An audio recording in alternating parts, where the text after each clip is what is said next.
So ஹகைஸ் இன்றைக்கி என்ன பார்க்க போகிறோம்னா hero X demon embrace chapter 9 and 10 தான் பார்க்க போகிறோம். ப்ரீவியஸ் எபிசோட் பார்க்கலன்னா மறக்காமல் பார்த்துட்டு வந்துருங்க. அப்போ தான் இந்த எபிசோட் உங்களுக்கு புரியும். எபிசோட் ஓப்பனிங்கில் பார்த்தா ஒரு பெரிய வரும், அவங்களுக்கு பின்னாடி ஒரு பொண்ணு இருக்காங்க. அந்த பெரியவர் வந்து அந்த பொண்ணை வந்து காப்பாற்றுற மாதிரி இருக்குது. அப்போ அவங்க என்ன சொல்கிறாங்கன்னா, எல்வி என் சிக்னலுக்காக வெயிட் பண்ணு, நான் எப்போ வந்து சொல்கிறேனோ அப்போ நீ சீக்கிரமாக ஒரு சேஃபான இடத்துக்கு போ அப்படின்னு சொல்லிட்டு இருக்காங்க. அப்போ வந்து இப்போ தான் என்ன தெரியுதுன்னா அவங்க அப்பாவும் மகளும். அப்போ அவங்க மகன் என்ன சொல்கிறாங்கன்னா, இல்லைப்பா உங்களை விட்டுட்டு என்னால் எஸ்கேப் ஆக முடியாதுப்பா, நீங்கள் இல்லைன்னா நானும் போக மாட்டேன்ப்பா அப்படின்னு வந்து அவங்க சொல்லிக்கிட்டு இருக்காங்க. நான் சொல்கிறது கேட்குறியா இல்லையா, நான் உங்கள் அம்மாவுக்கு ப்ராமிஸ் பண்ணியிருக்கேன், என்ன ஆனாலும் பரவாயில்ல நான் உன்னை எப்படியாச்சும் காப்பாற்றி ஆவேன் அப்படின்னு வந்து அவங்க அப்பா சொல்லிக்கிட்டு இருக்காங்க. அந்த இடத்துல பார்த்தா அந்த ஒரு உருவம் வந்துச்சுல, அது வந்து என்ன சொல்லுதுன்னா கோஸ்ட் ஃபயர் அப்படின்னு சொல்லி ஒரு பெரிய நெருப்பு வந்துக்கிட்டு இருக்கு. வந்து அந்த அப்பாவும் மகள் மேலே போடுறதுக்கு ரெடியாக இருக்கா. அப்போ அவங்க அப்பா என்ன பண்ணுறாங்கன்னா, நான் எப்படியாச்சும் இதை ஸ்டாப் பண்ணும், என்னோட ஸ்ட்ராங்கஸ்ட் அட்டாக் நான் யூஸ் பண்ணும் அப்படின்னு கத்திக்கிட்டு ஒரு ஸ்விங் பண்ணுறாங்க. அந்த ஃபயர் பாலை வந்து அட்டாக் பண்ண போய்கிட்டு இருக்கு, ஐ மீன் கோஸ்ட் பால் அட்டாக் பண்ண போயிட்டு இருக்கு. பார்த்தா அந்த இதை மொத்தமாக கட் பண்ணி அங்கே இருக்க அந்த மிருகம் இருக்கும்ல, அது சேர்ந்து ரெண்டாக கட் ஆகுது. அது கட்டாயி அப்படியே கீழே விழுந்துக்கிட்டு இருக்கு. இன்னொன்று ஒரு மான்ஸ்டர் வந்து அப்படின்னு சொல்லிக்கிட்டு இருக்கு. அங்கே கீழே விழுகிறத வந்து இந்த கூன்னு ஒன்று சொல்லிச்சுல, அது வந்து அப்சர்வ் பண்ணிகிட்டு இருக்கு. குஜி அப்படின்னு வந்து சொல்லிக்கிட்டு இருக்கு. பார்த்தா ரெண்டு இதுவும் வந்து ஒன்றா மாறிடுச்சு. அதாவது ரெண்டு கான்சியஸ் ஒரே கான்சியஸ் மாதிரி மாறி இருக்கா, இல்லை ரெண்டு விதமான கான்சியஸாக இருக்கான்னு தெரியல. அந்த மான்ஸ்டர் வந்து ஒரு ஸ்லைம் மாதிரி இருக்குது, அப்படியே கனெக்ட் ஆகி அதோட பவர் இன்க்ரீஸ் ஆன மாதிரி இருக்குது. அப்போது அந்த மகன் என்ன பண்ணுறான்னா, இதை நான் விட மாட்டேன், நானும் எங்கள் அப்பா விட்டு போக மாட்டேன், ஏன்னா நான் பரவாயில்ல, நான் இறந்தேன் எங்கள் அப்பா கூட தான் இறப்பேன் அப்படின்னு சொல்லி அந்த ஒரு மேஜிக் ஆரோ வந்து அந்த மிருகத்துக்கு மேலே ஏவி விடுறாங்க. நேச்சுரல் ஹேரோ அப்படின்னு சொல்லி அந்த ஆரோ நேராக போய் அந்த மான்ஸ்டர் மேலே படுது. பட் வந்து அதுக்கு ஒரு பிரயோஜனமே இல்லை, அது வாட்டுக்கு அங்கே ஸ்டாண்டர்ட் நின்றுக்கிட்டு இருக்கு. அப்போ அவங்க அப்பா என்ன பண்ணுறாங்கன்னா, உன்னால் இதை வந்து தடுக்க முடியாது, இதெல்லாம் வந்து டார்க் கில்ல இருக்க அப்போத்தீசிஸ், அதனால் நான் இங்கே என்னால் முடிஞ்ச அளவு ஹோல்ட் பண்ணுறேன், நீ இந்த இடத்த விட்டு சீக்கிரம் போ அப்படின்னு அவங்க அப்பா சொல்லிக்கிட்டு இருக்காங்க. ஆனால் எல்வி கேட்க மாட்டுறாங்க. இந்த இடத்துல அந்த அப்பாகலிப்ஸ் கில்லேருந்து வந்த மான்ஸ்டர் என்ன பண்ணுதுன்னா, மான்ஸ்டரில் இப்போ ஒரு பர்சன் கூட வச்சுக்கலாம். அப்போ அது என்ன பண்ணுன்னா, அது ரெண்டு கையும் வந்து தரையில் வைக்கிது. அதுலேருந்து ஒரு பெரிய மேசிவான ஒரு எனர்ஜி வந்து இந்த அப்பா கிட்ட வந்துக்கிட்டு இருக்கு. கடைசியாக பார்த்தா அது அப்படியே மொத்தமாக ஷாட்டை அப்படியே வெடிக்க ஆரம்பிக்குது. அந்த இடத்துல திடீர்னு அந்த மான்ஸ்டர் வந்து அந்த அப்பா பக்கத்தில் போய் அப்படியே அடிக்க போயிட்டு இருக்கு. அவங்க அந்த கத்தியை வச்சு தடுக்கிறாங்க, இருந்தால் அந்த ஃபோர்ஸுக்கு அப்படியே தூக்கி எறியப்படுறாங்க. கடைசியாக ஒரு இடத்துல கல்லில் போய் மொத்தமாக அடி வாங்கி அவங்க வாயிலேருந்து ரத்தம் வருது. இந்த சைடு எல்வி வந்து அப்பா அப்படின்னு கத்திக்கிட்டு இருக்காங்க. அப்போ அவங்கனால என்னை பற்றி கவலைப்படாத, நீ சீக்கிரம் எப்படியாச்சும் இந்த போ அப்படின்னு வந்து அவங்க அப்பா சொல்லிக்கிட்டு இருக்காங்க. அப்போ அந்த மான்ஸ்டர் வந்து ஹீ அப்படின்னு வந்துக்கிட்டு இருக்கு. அதுக்கு பின்னாடி ஏதோ ஒன்று குதிச்சு வர மாதிரி இருக்குது. அது என்னன்னு பார்த்தா அது இன்னொன்று மான்ஸ்டரு. பார்த்தா ரெண்டாக இருந்துச்சுல, ரெண்டு வந்து இப்போ நாலாம் மாதிரி ஒரு பெரிய உருவம் இருக்குது. அது வந்து குக்கி கூ அப்படின்னு சொல்லிக்கிட்டு இருக்கு. அங்கே என்ன இருக்குது அதான் சொல்லிக்கிட்டு இருக்கேன். அப்போ வந்து இப்போ என்ன பண்ண போகுது தெரியலையே, ப்ளீஸ் எங்கள் அப்பா உயிரை மட்டும் விட, நான் அவன் கூட வந்துடுறேன் அப்படின்னு எல்வி சொல்லிக்கிட்டு இருக்காங்க. அப்போது அந்த மான்ஸ்டர் வந்து அப்படியே மொத்தமாக ஊர் மாதிரி ஒரு பெரிய ஸ்லைமாக மாதிரி அப்படின்னு கத்திக்கிட்டு இருக்கு. அப்போது எல்வி என்ன நினைக்கிறாங்கன்னா, நாங்கள் சாவ போகிறோம் போல் அப்படின்னு நினச்சிக்கிட்டு இருக்காங்க. அப்போ அது பெரிய அட்டாக் வந்து எல்வி மேலேயே அவங்க அப்பா மேலேயே அட்டாக் பண்ண வந்துக்கிட்டு இருக்கு. பார்த்தா ஒரு பெரிய உருவம் வந்து அந்த உருவத்தை மொத்தமாக ஸ்லாஷ் பண்ணிடுச்சு. என்ன நடக்குதுன்னு தெரில. அப்போ எல்வி வந்து அந்த புகையில பார்க்குறாங்க, என்னது இது அப்படின்னு பார்க்கும்போது ஜெயின்டடிக்காக ஒரு யானை வருது. அதுதான் லார்ட் மேமோத் அப்படின்னு சொல்கிறாங்க. அந்த லார்ட் மாமோத் வந்து ஒத்த காலை வச்சு மிதித்தோன்னே அந்த மொத்த பேய் வந்து செத்து போயிடுச்சு. அப்போ வந்து அந்த லார்ட் மாமோத்துக்கு மேலே ஏதோ ஒரு வீடு மாதிரி வச்சுருக்காங்க. அந்த வீட்டுக்குள்ளே பார்த்தா அதுக்குள்ளே ஒரு தவக்கலை இருக்குது. அது வந்து இமார்டல் ஃப்ராக்னு சொல்கிறாங்க. அது வந்து ரிப்பீட் அப்படின்னு சொல்லிக்கிட்டு இருக்குது. அப்போ அந்த இமார்டல் ஃப்ராகுக்கு மேலே ஒரு குட்டி வீடு இருக்குது. அப்போ இந்த ஃப்ராக் என்ன சொல்லுதுன்னா, பிரிக் பிரதர் இந்த டேஞ்சர்லாம் கிளியர் பண்ணியாச்சு, சரி இந்த ஹார்ம்லெஸ் ஹியூமன்ஸை என்ன பண்ணலாம், ரிப்பீட் அப்படின்னு சொல்லுது. அப்போ அந்த வீட்டுக்குள்ளே பார்த்தா அதுக்குள்ளே ஒரு நாய் மாதிரி இருக்குது. அது பார்த்தா நம்ம ஹீரோட நாய் தான். அந்த நாய் என்ன சொல்லுதுன்னா, அவங்க வெறும் ஹார்ம்லெஸ் ஹியூமன்ஸ் தான், அதை பற்றி ஒன்றும் தேவையில்ல, அதை வந்து நம்ம மாஸ்டர் கிட்ட எடுத்துகிட்டு போனால் நல்லா இருக்கும் ரிப்பீட் அப்படின்னு வந்து இது வந்து ரிப்பீட்னு சொல்லிக்கிட்டு இருக்கு. இது யாருன்னா நம்ம வங்காய் தான். இந்த குட்டியோட நாய்க்குட்டி எவ்வளோ பெரிய வேலைலாம் பண்ணிக்கிட்டு இருக்கு. அதாவது அங்கே இருக்கிற எல்லா மான்ஸ்டருக்கும் இதான் தலைவராக இருக்குது இந்த குட்டி நாய். இதோட இந்த சாப்டர் முடியுது. நெக்ஸ்ட் சாப்டரில் அந்த எல்வி வந்து கண்ணை மூடிட்டு இருக்காங்க. அப்போ திடீர்னு கண்ணை திறக்கிற மான்ஸ்டர் அப்படின்னு வந்து சுற்றி முற்றி பார்க்குறாங்க. ஏன்னா அந்த டைமில் அன்கான்சியஸாக இருந்திருப்பாங்க, யாருக்கு அங்கே என்ன நடந்துச்சு தெரில. அப்போ எல்வி அந்த இடத்துல எந்திரிச்சு பார்க்கும்போது, இது என்ன எல்லாம் வினோதமாக இருக்குது, எங்கள் அப்பா எங்கே, ஆமாம் எங்கள் அப்பாவுக்கு ரொம்ப அடிபட்டு இருந்துச்சுல, ட்ரீட்மெண்ட் பண்ண அவங்க இறந்துருவாங்கல்ல அப்படின்னு வந்து எல்வி நினச்சிக்கிட்டு இருக்காங்க. அப்போ எல்வி டக்குன்னு அந்த இடத்த விட்டு எந்திரிச்சு ஓடிக்கிட்டு இருக்காங்க. அப்பா அப்படின்னு சொல்லிட்டு போகும்போது அந்த கதவை திறந்து வெளியே பார்க்குறாங்க. பார்த்தா அவங்க அப்பா வந்து ஒரு போஸ் கொடுத்துக்கிட்டு நின்றுக்கிட்டு இருக்காங்க. எல்விக்கு இங்கே என்ன நடக்குது அப்படின்னு பார்த்துக்கிட்டு இருக்காங்க.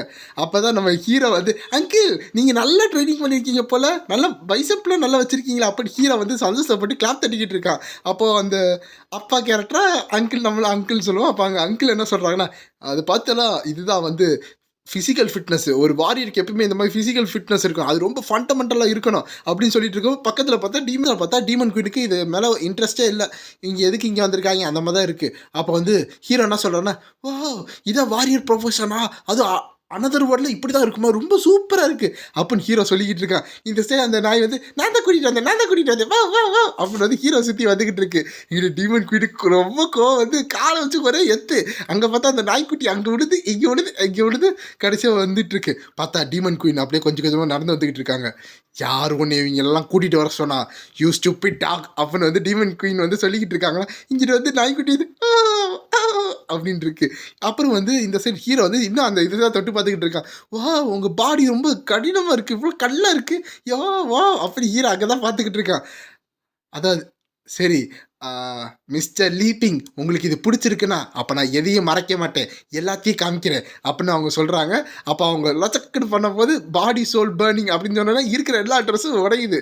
பார்த்தா இந்த மொத்த அந்த கட்டு பாடி எல்லாம் காமிக்கிறாங்களா. நம்ம ஹீரோக்கு வாவ் அப்படின்னு பார்த்துக்கிட்டு இருக்கா. அப்போ அவங்க ஒன்று ஒன்றா போஸ்ட் கொடுத்துட்டு இருக்காங்க. நம்ம ஹீரோக்கு சூப்பர் சூப்பர் சூப்பர் நல்லா இருக்கு அப்படின்னு சொல்லிக்கிட்டு இருக்கான். இந்த சைடு வந்து எல்வி வந்து அப்பா அப்பா என்னப்பா பண்ணுறீங்க அப்படின்னு தான் இருக்காங்க. ஏன்னா அங்கே அவ்வளோ பெரிய வார் நடந்து முடிஞ்சிச்சு. ஐ மீன் வார் இல்லை, ஒன் சைடு சூசைடு இது மிஷன் மாதிரி கூட வச்சுக்கோங்க. 2 பேரும் சாவர நிலைமையில் இப்போ பார்த்தா அவங்க அப்பா இப்படி போஸ்ட் கொடுத்துட்டு இருக்காங்க, ஏதோ அடி வாங்காத மாதிரி அப்படின்னு பார்த்துட்டு இருக்கும்போது அவங்க அப்பா பார்க்குறாங்க, எல்வி பார்க்குறாங்க, நம்ம ஹீரோ பார்க்குறாங்க. அப்படின்னு தான் எல்லோரும் திருன்னு முழிச்சுக்கிட்டு இருக்காங்க. அப்போ வந்து எல்வி நீ எந்திரிச்சியாமா அப்படின்னு வந்து அவங்க அப்பா கேட்குறாங்க. அப்போ வந்து ஹீரோ வந்து அப்போனா நீ அப்போ உனக்கு இது பிடிச்சிருக்கா அப்படின்னு ஹீரோ கேட்குறாங்க. அவங்க அப்பா இப்படி போஸ்ட் கொடுத்துட்டு இருக்காங்கல்ல, அது ஹீரோ வந்து தப்பாக நினச்சிக்கிட்டு இருக்கான். அப்போ இந்த சைட் 2 பேருக்கு நடுவில் டீமன் குயின் வந்துட்டு, சரி நீங்கள் தான் எந்திரிச்சிட்டிங்கல்ல, அப்போ இந்த இடத்த விட்டு கிளம்புங்க அப்படின்னு டீமன் குயின் அவங்களோட ப்ரெஷர் மூலமாக எல்விக்கு காமிச்சிக்கிட்டு இருக்காங்க. அப்போ வந்து எல்வி என்ன நடக்குதுன்னு பார்க்கும்போது, நான் உனக்கு வார்னிங் கொடுக்குறேன் அப்படின்னு சொல்லி ஒரு விஷயத்த பண்ணுறாங்க. அதுக்கடுத்து நான் தான் இங்கே வந்தேன். அதாவது சிம்பாலிக்காக என்ன சொல்கிறாங்கன்னா, ஹீரோ வந்து என் ஆள் தான், அவன் எனக்கு தான் சொந்தம், நீ எல்லாம் வந்து சொந்தம் கொண்டாட முடியாது அந்த மாதிரி சிம்பாலிக்காக சொல்லிக்கிட்டு இருக்காங்க. இங்கிட்டு வந்து எல்வியை வந்து பயந்துக்கிட்டு பார்த்துக்கிட்டு இருக்காங்க. அப்போ வந்து நம்ம ஹீரோ வந்து இதெல்லாம் ரொம்ப ரேர் டைம் இந்த மாதிரிலாம் கெஸ்ட்டு வர்றதுக்கு, அதில் நம்ம போய் உள்ளே போய் பேசுவோமா அப்படி ஹீரோ சொல்லிகிட்டு இருக்கான். அப்போ தான் இந்த சைடு அந்த கான்வர்சேஷன் முடியுது. அப்புறம் வீட்டுக்குள்ளே போய் பார்த்தா நம்ம ஹீரோ வந்து டீ கொடுத்துக்கிட்டு இருக்கான். ரொம்ப சாரி உங்களை வெளியவே நிற்க வச்சு பேசிகிட்டு இருக்கேன், இந்த வீட்லேயும் பெருசாக ஒன்றும் இல்லை, ஏன்னா இது வந்து கிராமத்து சைடு, அதனால் என்னால் இந்த டீ தான் ஓரளவு செய்ய முடியும், ஸோ ப்ளீஸ் இதை குடிங்க அப்படின்னு நம்ம ஹீரோ சொல்கிறாங்களா. ஓ அப்போ வந்து எல்வி வந்து அப்பா இதை பார்த்தீங்களா, ஏதோ மிஸ்டீரியஸ் போர்ஷனாக இருக்குது, இதை பற்றி நீங்கள் பேசிகிட்டு இருந்தீங்களா, இதை குடிச்சோன்னே தான் உங்கள் உடம்புல ஹீல் ஆச்சா அப்படின்னு எல்வி சொல்லிகிட்டு இருக்காங்க. அப்போ வந்து ஹீரோ என்ன சொல்கிறாங்க, நீங்கள் ரொம்ப புகழ்றீங்க, வெறும் நான் தண்ணியில் கொஞ்சம் இது பண்ணி கொடுத்துருக்கேன் அவ்வளோதான், மற்றபடி இதில் ஒன்றும் இல்லை அப்படின்னு ஹீரோ சொல்லிகிட்டு இருக்கான். இந்த சைடு டீமன் குயின் வந்து ஆரஞ்சு ஜூஸ் குடிச்சிக்கிட்டு 2 வீக்கான ஹியூமன்ஸை வந்து கூட்டிகிட்டு வந்திருக்காங்க. அவன் அது போக இவங்க என்ன ஏதாச்சும் ஈவில் எக்ஸ்பிரிமெண்ட் பண்ணுறானா இந்த லீப்பிங்கு, அதாவது அங்கே இருக்க ஹியூமன்ஸ் மேலே இவன் வந்து ஏதாச்சும் பண்ணுறானா, ஏன் என்கிட்ட பண்ணது அவனுக்கு சாட்டிஸ்ஃபேக்ஷனா இல்லையா அப்போ டீமன் குயின் நடச்சிக்கிட்டு இருக்காங்க. பேசிக்கலாம் என்ன நினைக்கிறாங்கன்னா, நான் வந்து அதான் எக்ஸ்பிரிமெண்ட்டுக்கு இருக்கேன்னா அப்புறம் எதுக்கு இவங்க 2 பேருக்கும் ஒரு எக்ஸ்பிரிமெண்ட் பண்ணிக்கிட்டு இருக்கேன் அப்படின்னு யோசிச்சுக்கிட்டு இருக்காங்க. அப்போ அவங்க அப்பா ஐ மீன் அந்த அங்கிள் என்ன சொல்கிறாங்கன்னா, அதாவது நான் அந்த டைம் அப்போ அன்கான்ஷியஸ் இருந்தேன்னா, அப்போது எனக்கு அவ்வளோவா வந்து கண்ணு கூட தெரில. அப்போ அந்த நேரத்தில் பார்க்கும்போது நம்ம ஹீரோ வந்து வேலை பார்த்துக்கிட்டு இருந்திருப்பார் பேப்பரை. அப்போ இந்த நாய்க்குட்டி தான் வேன்னு கத்திட்டு வந்திருக்கோம். அப்போ நம்ம ஹீரோ என்ன பண்ணியிருப்பானா, கொஞ்சம் தண்ணி எடுத்து அவங்க வாயில் ஊற்றிருப்பாங்க. ஸோ இதை வந்து ஃப்ளாஷ்பேக் காமிச்சிக்கிட்டு இருக்காங்க. அந்த தண்ணியை ஊற்றுறோன்னே அவங்க முழுங்கினோடனே அந்த அங்கிளுக்கு உடம்பெல்லாம் எனர்ஜி வந்துருச்சு. அப்படி தான் வந்து நான் ரெக்கவர் ஆனேன். மிஸ்டர் லீப்பிங் மட்டும் ஹெல்ப் பண்ணலைன்னா நம்ம கண்டிப்பாக 2 பேரும் பார்த்துருக்க முடியாது என் மகளே அப்படின்னு வந்து அந்த அங்கிள் சொல்லிட்டு இருக்காங்க. ஓ அப்படியா, இவ்வளோ ப்ரெசியஸாக திங்ஸ் வந்து எங்களுக்கு குடிக்க கொடுத்துருக்கீங்களே அப்போ இந்த பொண்ணு கேட்குறாங்களா. அப்போ நம்ம ஹீரோ வந்து நீங்கள் ரொம்ப அட்வென்ச்சராக ரொம்ப நைஸாக பேசுகிறீங்க, இவ்வளோ பொலைட்லாம் வேணாம், நீங்கள் நார்மலாகவே பேசுங்க அப்படின்னு ஹீரோ சொல்லிக்கிட்டு இருக்கான். ஓகே அப்போனா தேங்க்யூ மிஸ்டர் லீப்பிங் அப்படின்னு 2 பேர் சேர்ந்து குடிச்சிக்கிட்டு இருக்காங்க. ஸோ 2 பேர் குடிக்கும்போது நம்ம டீமன் குடிக்கு என்ன ஆச்சு அந்த தான் அப்படியே வந்து பரவச நிலைக்கு போயிட்டு அப்படியே வந்து ஐக்கியமாக்கிறாங்க நேச்சரோட. அப்படியே இங்கேருந்து ஹெவனுக்கு போகிற மாதிரி, இந்த மாதிரிலாம் ஒன்று குடித்ததே கிடையாது அப்படின்னு வந்து ரொம்ப ஆச்சரியப்பட்டு போட்டு குடிச்சுக்கிட்டு இருக்காங்க. அந்த இது பார்த்தா ஏதோ ஒரு ஏலியன் பார்த்துட்டு போகிற மாதிரியெல்லாம் இருக்குது. அப்புறம் கொஞ்ச நேரம் கழிச்சு பார்த்தா அட்வான்ஸ் அப்படின்னு ஒரு நோட்டிஃபிகேஷன். என்னன்னு பார்த்தா இந்த அங்கிள் வந்து 3 ஸ்டார் ஆர்க் மேஜ். ஆர்க் மேஜ்னா மேஜுக்கு அடுத்து இருக்கிற ஒரு கேட்டகரி. அதில் வந்து 4th ஸ்டார் ரீச் ஆகிட்டாங்களா. அதே மாதிரி அந்த பொண்ணு இருக்கால, அவன் வந்து 1 ஸ்டார் மேஜில் இருந்து 1 ஸ்டார் ஆர்க் மேஜ், அதாவது 1 ஸ்டார் மேஜில் எக்கச்சக்க ஸ்டார் இருக்கும். அந்த ஸ்டார்லாம் ரீச் ஆனதுக்கு அடுத்து ஆர்க் மேஜே போக முடியும். டேரெக்டாக ஆர்க் மேஜ் போயிட்டாங்க. இதுக்கெல்லாம் காரணம் ஹீரோட அந்த டீ தான். அப்போ வந்து எல்வி இந்த மேஜிக் நம்ம உடம்புக்குள்ளே போயிட்டு நம்ம எல்லோரும் பிரேக் த்ரூ ஆகிட்டோம்ல அப்படின்னு வந்து அந்த அங்கிள், அதாவது பற்றி ஒன்றுமே தெரில, அப்படியே வந்து ஆச்சரியமாக பற்றி பேசுகிறாங்க, இது கனவா நிஜமானு.